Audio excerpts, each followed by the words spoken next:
We are live. Good morning, everyone. Good morning, Julian. Morning, Paul. How are you? I am well, yes. Still in lockdown, so getting to know, this room, this office particularly well. So, been a busy week though. Still, saving a bit of time without travelling, which is good. But yeah, I'm keen to get back out into the real world and into the office. Again, hopefully, another week or so in Sydney, and we'll be back to some sort of normality. And how's things with you?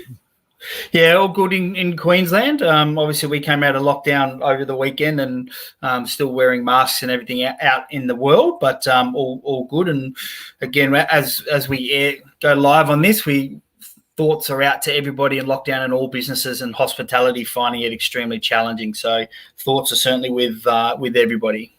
Absolutely. Well, let's jump into what we've got planned for today. And what we're talking about today is all around marketing. So, Julian, I know we've got a resource inside the hub that I think you wanted to talk through today.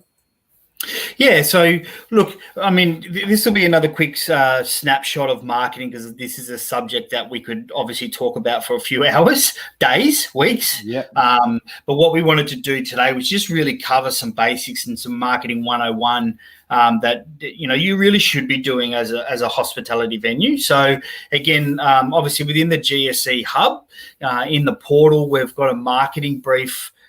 Which is effectively in start your business. Is that correct? Yeah, it is. Yeah, under start. Yeah, and the marketing brief has just been designed to be able to have a snapshot over really your online presence, and it sort of lists some really easy steps to be able to build your online presence, some sort of do's and don'ts around social media.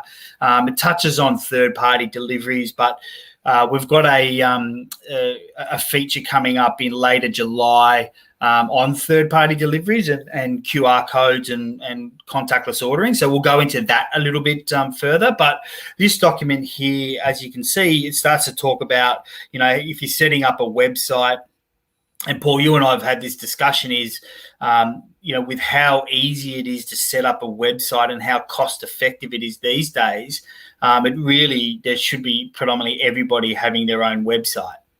Yeah, 100%. I don't think there's ever been a better time for it. It's, there's so many different platforms, Squarespace, Wix, or even WordPress, very easy to get templates set up for a website, very low cost. And you can even do it yourself if you choose to do that. So, I always think, well, all of that, having that online presence and building that online presence is extremely important.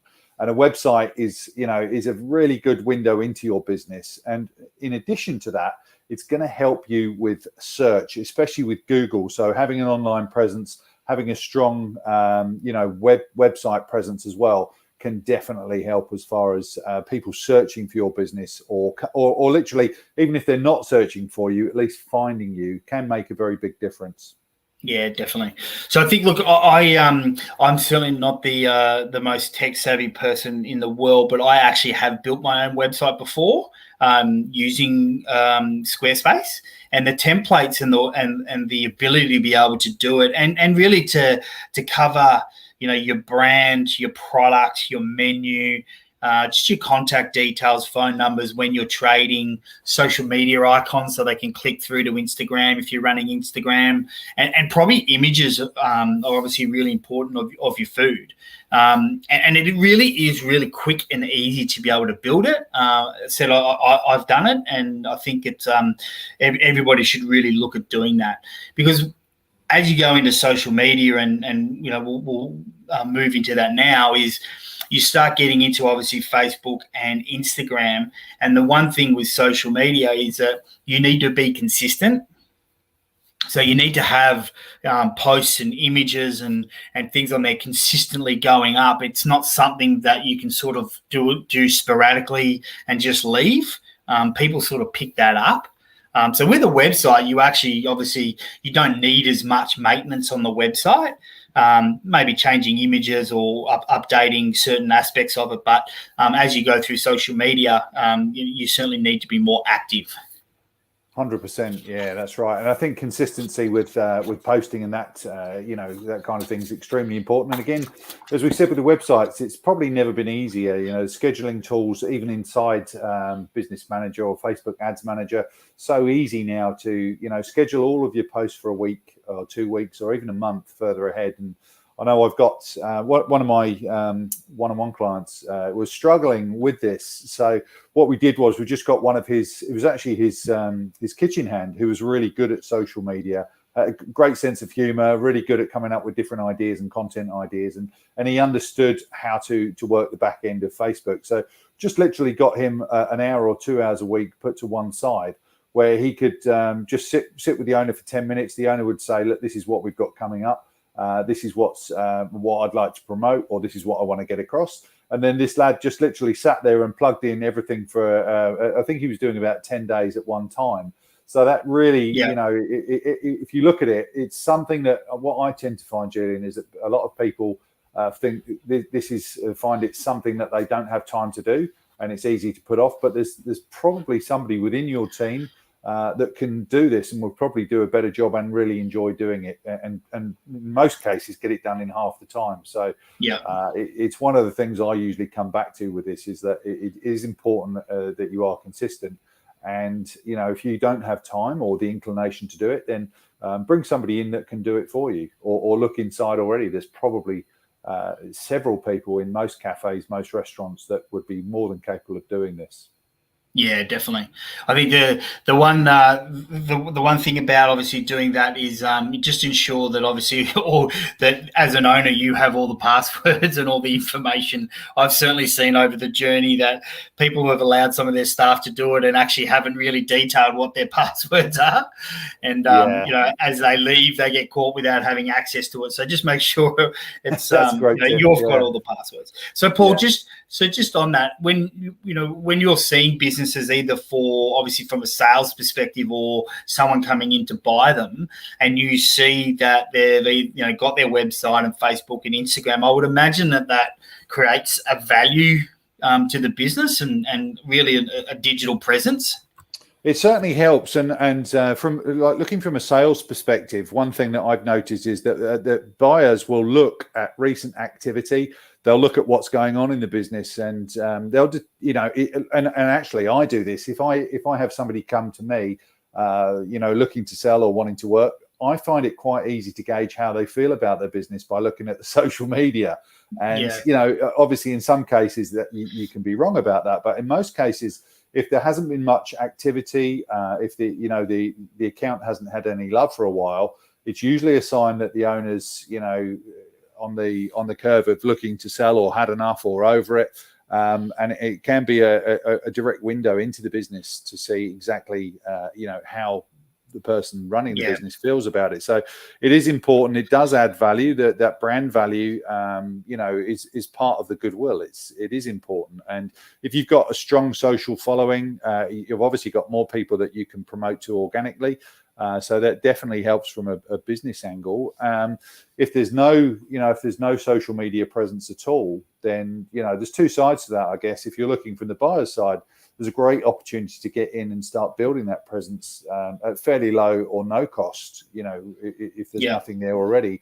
And the same applies, obviously, if it's a poor social presence, you can obviously build on that.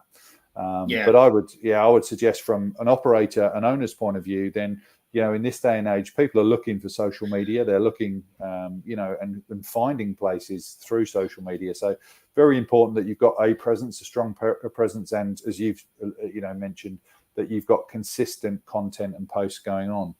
Yeah, I think the statistics on that show that people who are looking for somewhere to eat or drink will always obviously go online and probably Google first and search for a presence. For argument's sake, Mexican restaurant in Kingscliff, for example, and really that whatever pops up, for an option becomes, well, let's have a look at the imagery. Where is it? What does it look like? What's their menu? And if you haven't got a presence at that point, you're losing customers, and you're probably not knowing it really. You're probably not knowing that they're walking out the door. and with the world that we're going into now with QR codes, contactless ordering, menus online, and imagery, it's certainly proven that the better images you have, the higher your spend is. So I think, anything that you do from a digital point of view has got to have some imagery around what you represent and your concept. Yeah, 100%. I mean, and as we know with the food industry, people eat with their eyes. So, and it's so easy now, again, going back to the technology that's available now, even with, cameras on phones, you can get some amazing imagery going. And, if you get that onto the socials and put it out there, it definitely works. And, even coming back to, staying on socials, if we're talking about advertising, then again, with that technology that's available, it's so easy to go through, and then if you're in a town, for example, that has a lot of tourist trade, then that imagery can be created to a post that targets people specifically traveling to that area where you are. So you've really got to leverage the technology that's available, I think, in the current climate, and basically stitch it all together to give you an overall online presence. Yeah. So can we scroll that document down a little bit, Paul? Sure. If you wouldn't mind. There's some examples on there of WordPress and Squarespace and how to build them. Obviously a professional website will cost anything from 5 to 10. I mean, they can cost huge amounts. So you can go and get them built. So really, the only time I believe that a business would go and spend something like this is when they need maybe all the bells and whistles, online functions, catering, the likes. But it would be, you would need to really justify being able to spend something on getting a professional site done for that value. But that's sort of really where they sit to get completely built. So if we scroll down and we go into, I think, social media, or Sure. On that page we get into. So with the we'll come back to third-party delivery. So we're going to do a special, I think, on the 22nd of July, I think the date is, with the founder of Hungry. So we'll come back and touch on third-party deliveries, because that's a whole program in itself. But when you're going through social media, again, with, if you've got your website built and you've got some presence there, and you really want to have a Facebook website, there's some do's and don'ts that we've listed down here. Now, I'm very fortunate that I've got a friend of mine who is a food blogger and has about 18,000 followers, and she does hospitality, obviously, and is out consistently every single week in 3 or 4 different venues, and it's helped us build this so people understand exactly what the best process is and the do's and don'ts of running a Facebook page. Because, again, I think it's easy just to set it up and set and forget. But it really, it's cost effective to be able to post on Facebook and to be able to have that out there. You do more damage if you don't do anything with it. And that even means if somebody, if you get reviews on Facebook, and obviously someone's put a post, answer that post, fix it, and fix it quick is kind of the strategy that we always had in our restaurants. And, you're going to get people that obviously want to make a complaint, or they felt like they didn't have a great experience. I think it's more powerful to show that you're on top of it and you can resolve those issues really, really quickly and in a positive manner. Now, I think it's a really good point, Julian. Sorry, I was just going to say that. That's right. No. It is. I find it quite interesting when if you look at most profiles, most reviews, if you're talking about Facebook or Google reviews, in many cases, the majority of reviews are very positive, and you quite often get 1 or 2 negative ones. And I think as a business owner, and we see this quite a lot in the Facebook groups, that people get really upset about that one negative review out of the 100 or 110 reviews in total, and that's perfectly normal. And I think we're all the same as business owners. We put a lot of blood, sweat and tears into our business, and to have somebody online to give you a review which she feels unwarranted or unfair, it's very, very difficult. But I think your point there about dealing with that, and the way you deal with it quickly and deal with it the right way, I think there's a very fine line and a balance you need to strike there, and that whilst it needs to be dealt with quickly, you shouldn't deal with it reactively. You should deal with it in a timely manner where you're not letting any emotion come into it. take a breath, even do it the following day, because what I've noticed is, and this is a really telling it's a very telling way about how the business responds, is about how future people reading those reviews will firstly feel about that business, and secondly feel about the person that made the negative review. So if you deal with that in the right way, I think you can come across as obviously a mature and professional business owner that's dealing with a complaint. And sometimes, I think sometimes, and I've had criticism about my business before where I've taken it very personally. Yeah. Then I've actually gone away and reflected about it and thought about it and thought, well, actually, that person did have a point. There was an element there, whilst I don't agree with everything they said. There was an element there that you can take on board and use that positively to obviously change the way that you're operating or change something about the business. So I think it's a great point there to deal with it quickly, but do it in a timely manner so you're not reacting emotionally. It's your business and it's your baby. And I was in the same position where I would absolutely take it personally till I got to a point and I realized when you look at it as a percentage of the people that you serve, the percentage of the people that complain and aren't happy, right? And it usually is quite low. Then you look at the dollar value. So if someone's had a meal and they've had a main meal or a breakfast and a coffee and they complained about it, it's probably costing you, from a cost perspective, $5 to $8. So when you put it in perspective that it's not, a high percentage of your customers, it's a low dollar value, fixing it and moving on. And we used to say, again, fix it fast and move on, so you don't actually get distracted and somebody else gets bad service too, right? While you're trying to deal with a customer that's not happy, just fix it. Give it to them. The percentage of people coming in to try and rip you off is really low. People are going to do it, but that's the reality because we're in the business of people. But, just fix it and move on really, really quickly. Yeah, good advice. Absolutely. I had just quickly a quick story. I think it's always good to give live stories of experiences. So we had a massive website as part of our restaurant chain. So we were doing online ordering and order at table and pre-orders and so we needed a big beast of a website. But I was actually in a meeting with a manager at our Riverside restaurant, and a complaint came through on email. And obviously I got all the complaints as well as the managers. And I was with him when the complaint came through, and I read it and I said, this guy's he's in this restaurant now. He's actually done it while he was sitting at the table. And interesting. This is interesting, but his chips were cold, right? And so what happened is that they just forgot about the order on the kitchen pass, and by the time it got to him, they were cold.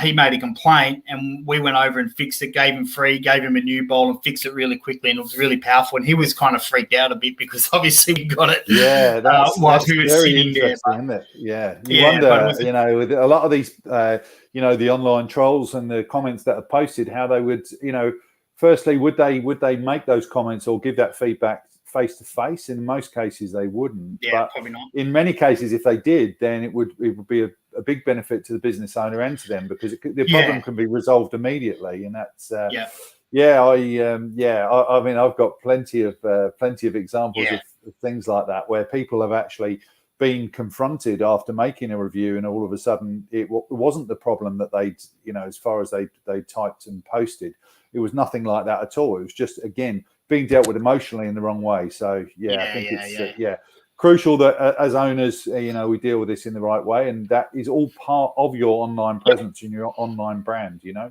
agree. Very important.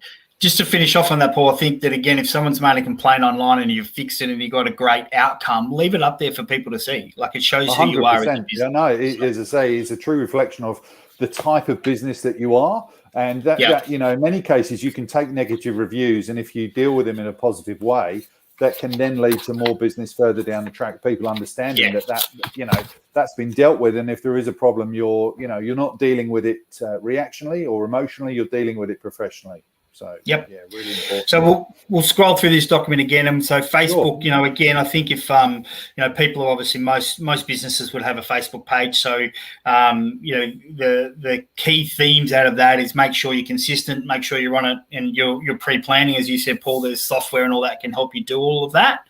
Yeah, Make sure the you're pretty scheduling active. tools, they're pretty useful, but even inside Facebook, very You easy can to do it do in that. there.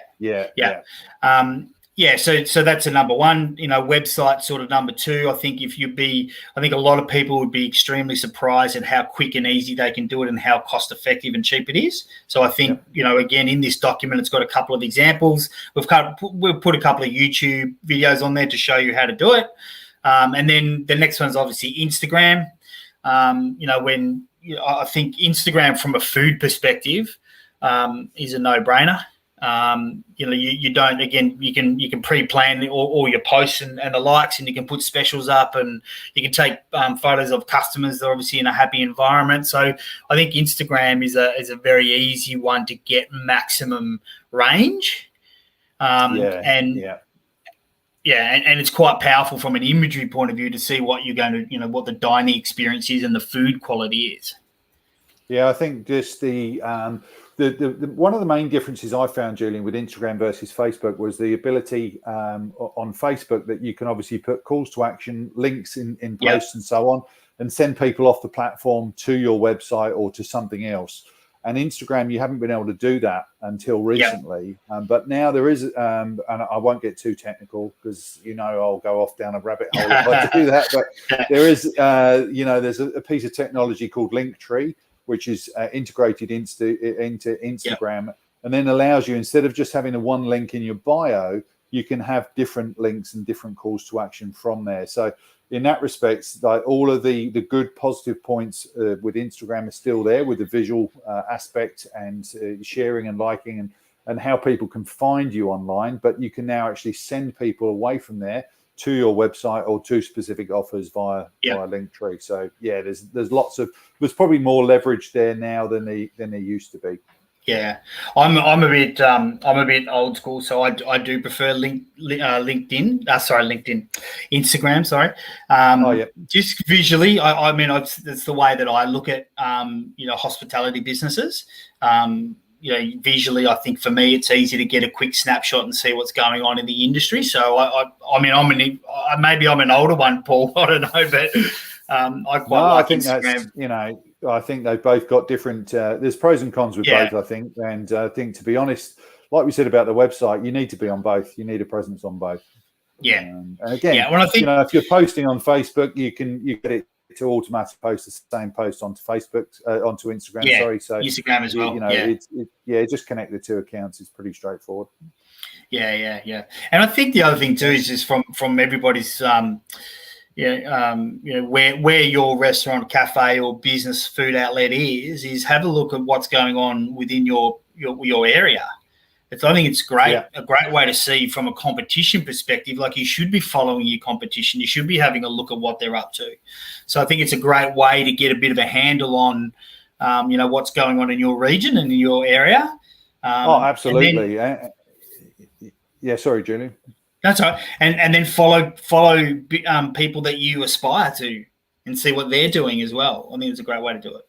It is a great. Yeah, I was just thinking when you were saying that of an example of a cafe locally to me, actually, that has always done reasonably well, but recently changed hands, changed name, and the guys there have really leveraged Instagram. They've taken. They're basically adding 1,000 followers a month at the moment. I've been watching them and tracking them because they really are a great case study of what you can do if you really harness, the two platforms, the two main social media platforms. And the place, you used to drive past it and there would be one or two people outside. The place is pumping. Obviously, the last couple of weeks have been a bit different with lockdown, but it's almost, the difference is night and day. Incredible. And that's purely...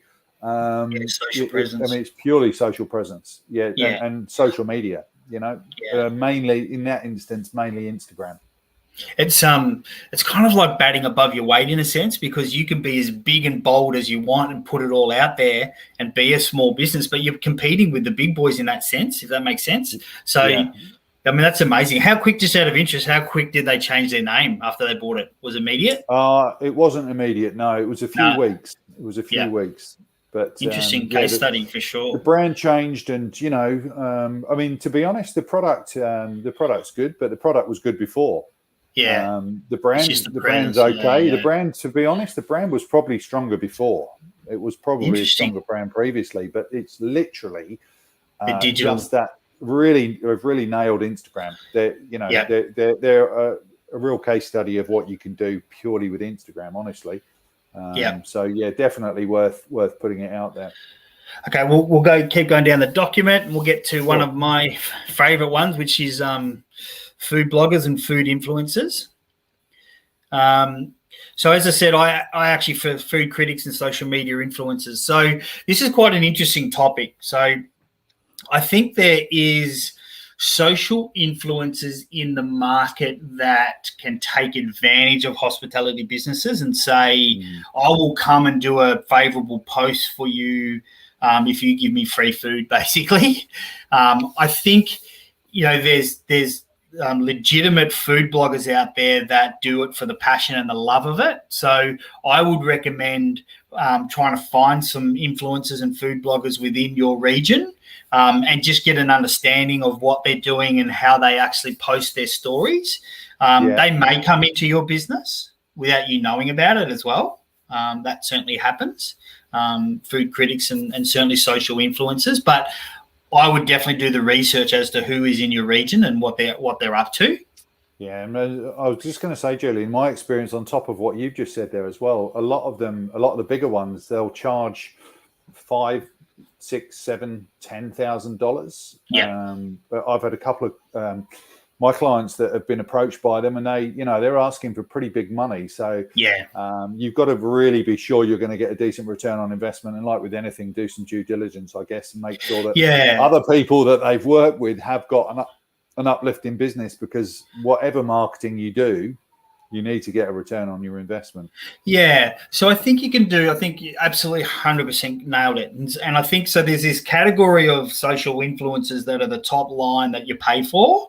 And then there's a category under that effectively do it for the love of it, that will come to opening functions or opening parties or something in particular, birthday party or something in particular where you can invite them to come. Yep.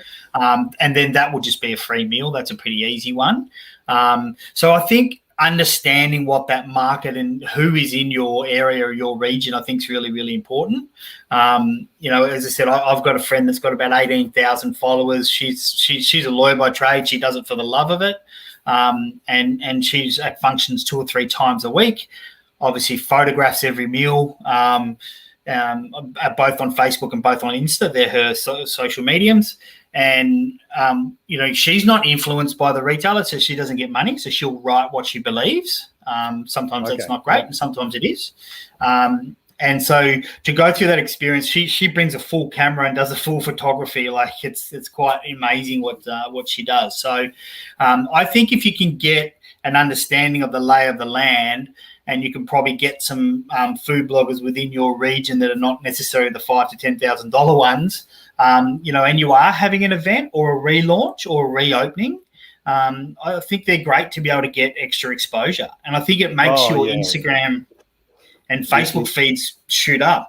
It does, yeah. It brings a lot more followers to your pages and to your brand. And I know, there's multiple platforms, and like with any of the marketing that we talked about, you've got to make sure you go into it with your eyes open. And if you're going to look at using a blogger, then you need to make sure that you've done some research on them. But and so it definitely works. The paid ones, they've got massive followings, and that does work. But the most in my experience, the most successful return actually came from a client who had somebody come in, and that was actually somebody with a huge TikTok following, and they just posted something about being in that.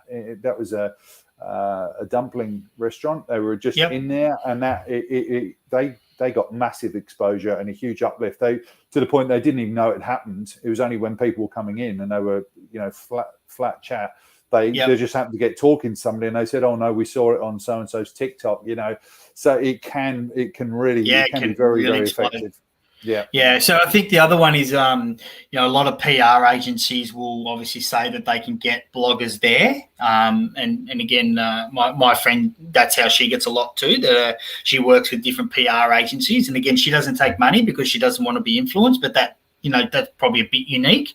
But PR agencies will say, hey, we've got these functions. Can you please attend?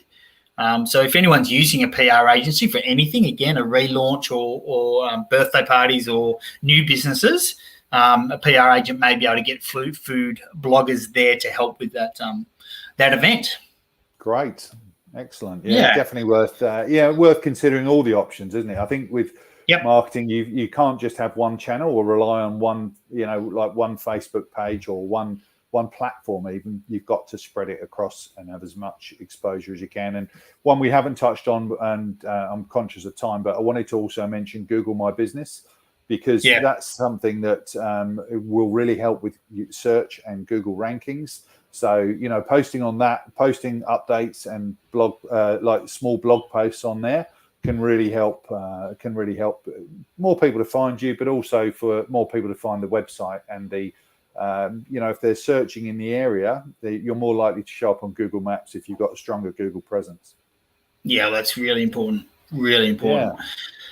We didn't get to big data, but I think we'll have to leave that for another day, because that's definitely a passion of both of ours, where, ensuring that you understand the data of your demographic and your customer, and how do you keep that data for yourself. And that probably will go into maybe even third-party deliveries, because there's a bit of controversy around them keeping your data. But we'll get to that one, I think, next time, Paul. Yeah, 100%. And as we've also got all of the offline. We've talked a lot about online today, but there's a lot of offline strategies that I implemented, and things that people think don't work anymore because people don't do them. They tend to work because people don't do them. So we'll talk about that next time as well. Because go on. Sorry. No. Let's schedule in another one, because you're right. There's some in-store promotions and stuff that are really clever. So maybe let's do another one in a few weeks, where we'll do some basic in-store stuff and maybe a bit of data and stuff.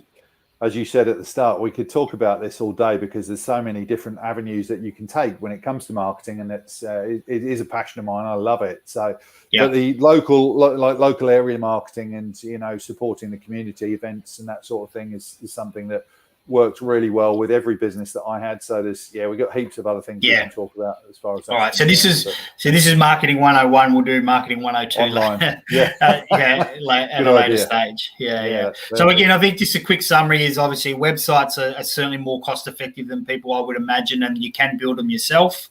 Facebook and Instagram presence is really essential. And managing those and lean on people that do it really, really well. I think that's a smart way to do it. And then obviously food bloggers is another area that you can look at in your region as to who's doing a good job, and see if you can get some free promotions there. Fantastic. And talking about marketing, what about people that are interested or might be watching this and would like some more help? Yes, the GSE Hub. On the spot. Obviously, the GSE Hub's obviously got all of the the marketing briefs and so much more about running a cafe or restaurant on a day-to-day basis. So come and join the group, the GSE Hub. If you're watching this and you want to communicate with us and leave messages, I think below, Paul, is that how it works? Yes, leave it below. 100%. So any comments, questions, feedback, anything to do with marketing or anything else, feel free to post in the comments below. And either Julian and I or both of us will come back and do what we can to help. But as Julian said, if you're looking for sort of more support, more coaching and advice, as well as tools, resources and templates, and the example that we looked at today with the marketing brief, then just jump on over to the gsehub.com.au, and we'd love to have you part of the community over there. Fantastic. Perfect. All right. Well, as always, thanks for the time, Julian. Good to chat, and we'll catch you soon. Thanks a lot.